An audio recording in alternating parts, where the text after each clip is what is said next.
Jumla bo'lishib qarashga 161 nafar shaxsga nisbatan 8 ta jinoiy ishlar foydasi jinoiy ishlarga sudlar aksi kassatsiya tayinlangan ko'rib chiqadi.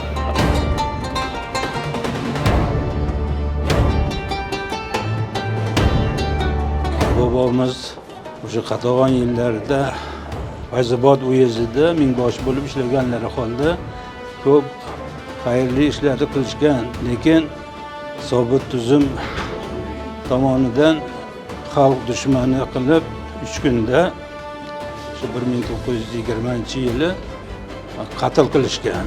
Nabiramiz uni yuridik universitetda o'qigan holda shahidlar xiyobonida ularni ziyoratga kelib, komissiyaga murojaat qilgandan keyin mana 1 yilning ichida hamma hujjatlari topilib, hukmga qo'yilgan ayblar nohaqligi to'g'risida xulosalar chiqarilib, mana bugun o'g'lash yig'ilishiga kelib turibmiz. Biz bundan juda xursandmiz.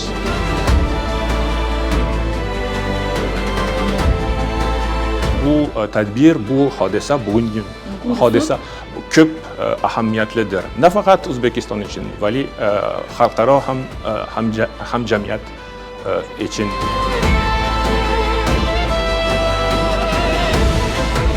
Bosmachi degan so'z men to'g'ri bo'laman. Qanday qilib O'zbekistonda yashab turgan fuqaro bosmachi bo'lishi mumkin? Hech qanaqa isbotsiz otilgan mana shu vatandoshlarimiz taqdirini, qismatini ko'rib, yana bir marta amin bo'lasanki, qanchalik muhim insonni qadrini, sha'nini, adolatni joyiga qo'yish. Bugun biz mana 160 dan ortiq vatandoshlarimizni oqlanish jarayonida ishtirok etib, bir narsaga amin bo'ldik. Haqiqatan ham vatanimizda inson xotirasi muqaddas, inson qadri ulug'.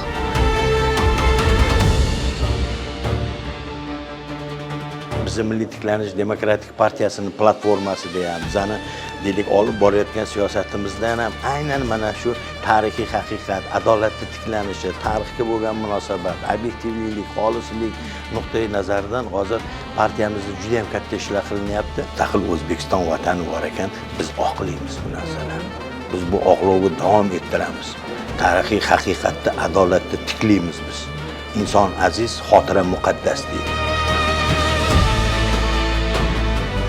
Ota-bobolarimizning muborak nomlari oqlanishi Milliy tiklanish demokratik partiyasining barcha vakillarini quvontiradi. Biz o'zimizni saylov oldi dasturimizda va'da berganmiz. Tarixiy haqiqatni tiklash jarayonidagi islohotlarda yetakchi bo'lish masalasini. Holat So'qmoqdagi davlat siyosiy boshqarmasi qoshida ketdi. 32 yoshli 1990-yil 20-noyabrdagi asl yig'ilish qarori bekor qilindi. RSFSR Jinoyat kodeksining 58-59-moddasi vazirga jinoyat tartibi mavjud emasligi hamda jinoyat kodeksining yuz bermaganligi sababli jinoyatchiga tavbani maqbashdi.